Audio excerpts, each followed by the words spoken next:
Good afternoon. My name is Alice Jackson, and I will be briefly presenting to you my research proposal from IL 510. My advisor is Dr. William Young. My action research proposal focused on the excessive tardiness and absenteeism effect on the reading achievement of kindergarten and first grade students. Many parents may not perceive kindergarten as a real grade, but in reality, kindergarten provides students with the opportunity to develop intellectually, physically, and emotionally. It also builds their confidence and their self-awareness and their self-confidence.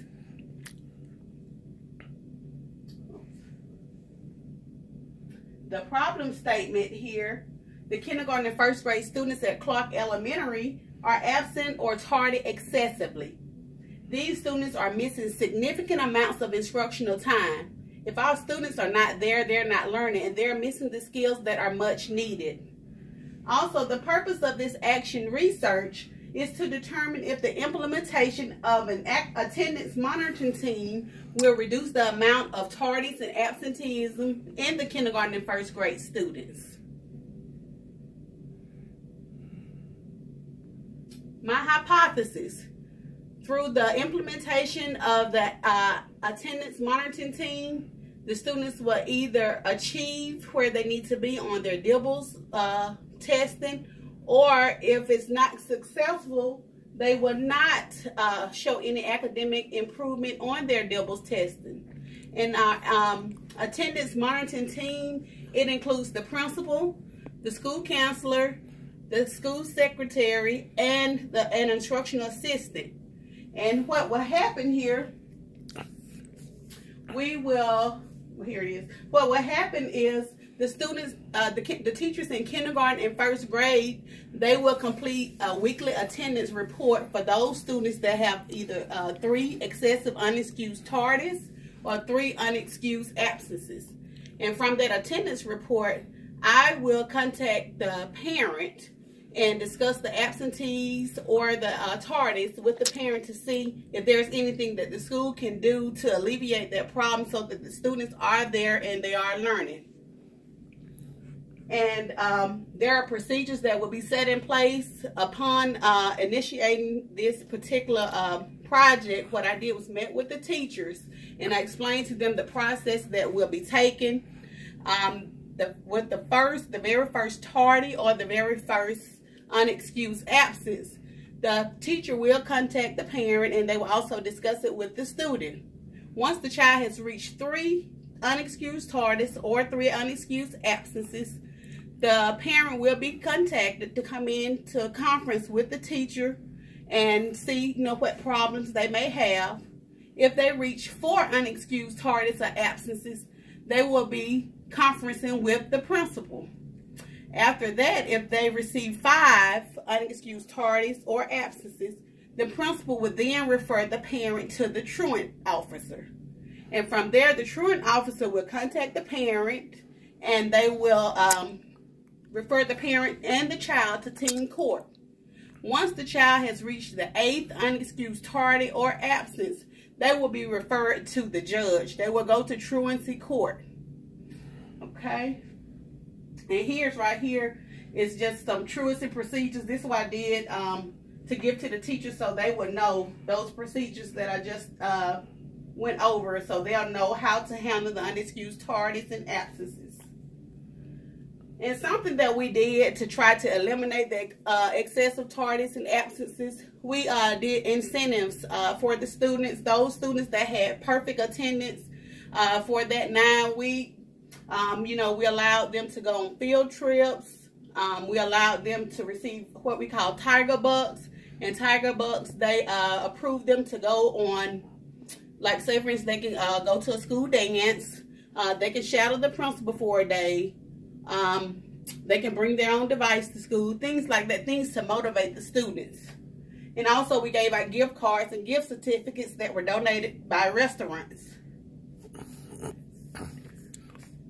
The second project that I did during my internship that I was proud of was Cultures Around the World. Our students there at Clark Elementary, they live in the projects. And some of those students have never been out of town.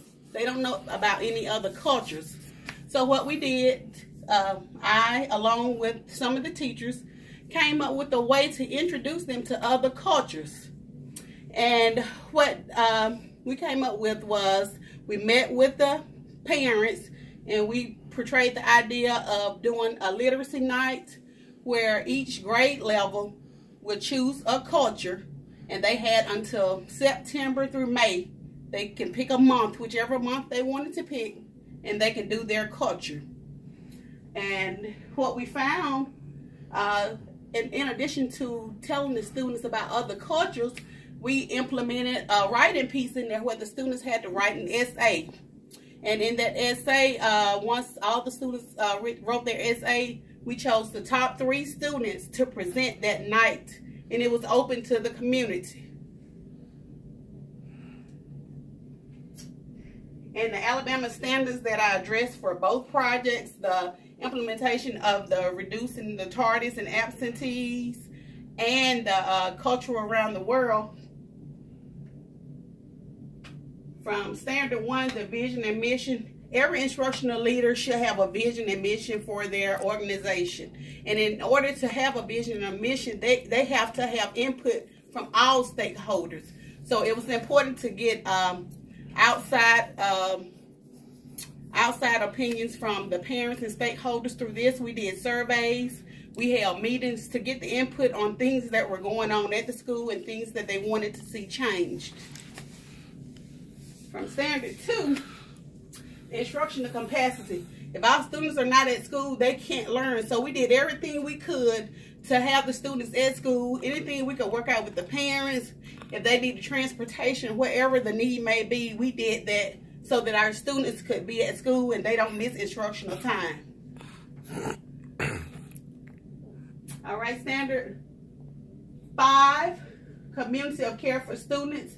Like I said, these students came from the projects. Many students may not have had what they needed when they came from home, but when they got to school, we provided them with those resources they need, so there wasn't an excuse why they couldn't learn. Professional culture for the teacher. We have to get a teacher. They have to take ownership because these are all of our students. So if there's if there's a barrier that we can help remove to make sure that all of our students are successful, that's what we do. Okay, with standard 7, this was very important with the community engagement. We want the community input. We want to know what is it that we can do, not only to make this school better, but what can we do to contribute to the community? What positive can we do? And building those relationships, they helped along the way, because without the parents' support, it's hard for us to just reach the students at school. Operations and management. As an instructional leader, we should know about our schools. We should be able to monitor and figure out what problems are there and what we're going to do to fix it. Standard 9, ethical principles and professional norms. Instructional leaders have to be transparent. They have to be approachable. If you have parents or stakeholders that are not able to approach you, it'll be hard for you to facilitate your job and run the school, because you can't do it by yourself.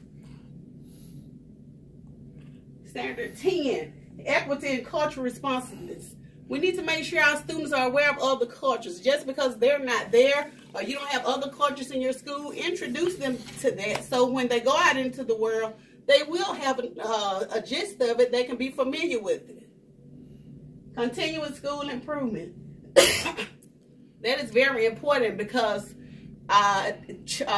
changes are occurring every day, and nothing is going to be the same, and we have to know how to keep up with the norms. We have to know how to go over and beyond. We have to think outside the box. Whatever it takes to make sure that our students are successful, we have to do that. And that is the end of my presentation. Thank you all.